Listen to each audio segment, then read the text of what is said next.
Hello everyone, welcome to my channel. General Hospital, I hope everyone is having a wonderful day.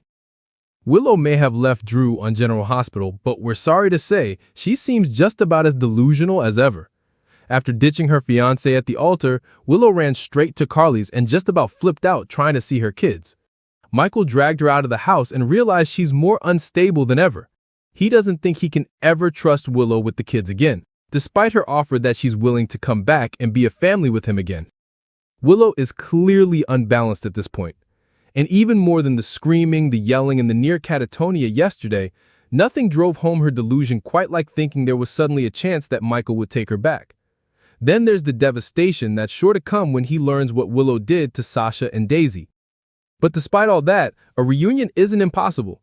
When Rory Gibson spoke with Michael Fairman, he was asked if there was a chance they could ever find their way back together again.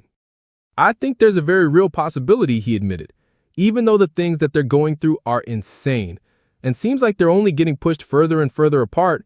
I can't play the scenes the way that they should be played without realizing that there's love there. They've shared too much not to still feel that somewhere. A marriage, happy memories, a family, kids. Michael remembers who Willow once was. That may not be who she is now, but it's clear that a big part of this is mental instability. Willow's not evil. She's not a mustache-twirling villain. Her mind has kind of snapped. That's something that can be worked on and healed. She could always be brought out of this chasm of insanity that she seems to have fallen down into and get back to being the Willow that Michael fell in love with. As Gibson explained, whenever I go into those really intense scenes with Katie McMullen, I always keep that in mind where it's like, hey, you once really, truly, deeply loved this person. That's not going to go away no matter what happens. It's a human reaction. You're going to hold on to that forever regardless of what they do. You can be mad at them. You can be upset at them. Your dynamics and relationship can change, but in a sense, that love will always be there. And where there's love, there's a way. But Willow would need a whole lot of help to ever get her back to the point of being stable enough to make it work. And Michael would have to be willing to do some serious forgiving. That's something we don't see happening anytime soon. In fact, we'd guess that things have to get worse before there's even a shot of them getting better. And as Curtis warned Nina, Drew's ego won't give up on Willow. If she falls back under his spell again after all this, even Michael's deep-seated love for Willow may not be enough to bring them back together.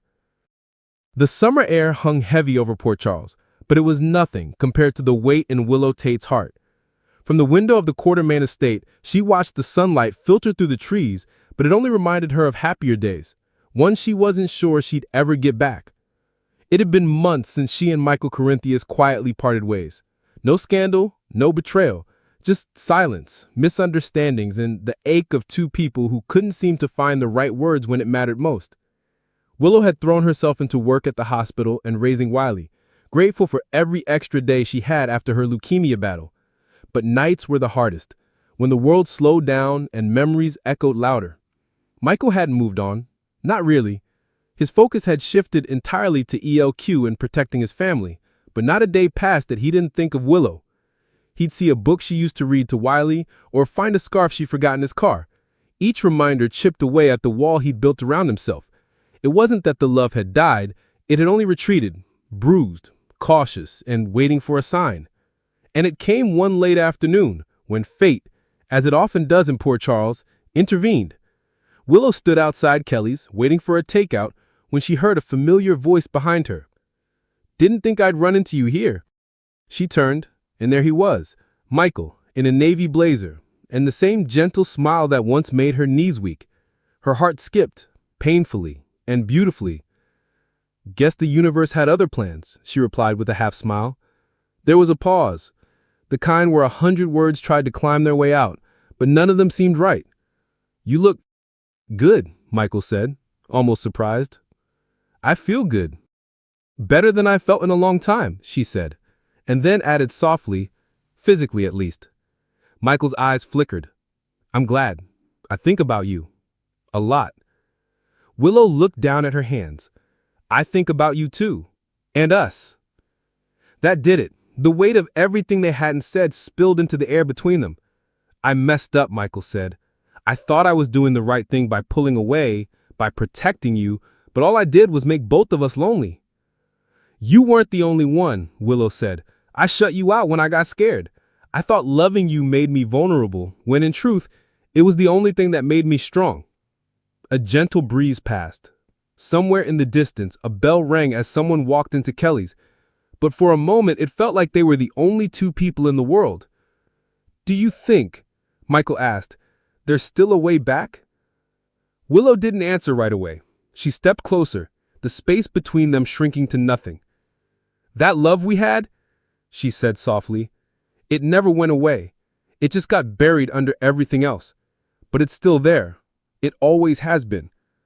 Michael took her hand, hesitant, then certain. Then maybe we start from there.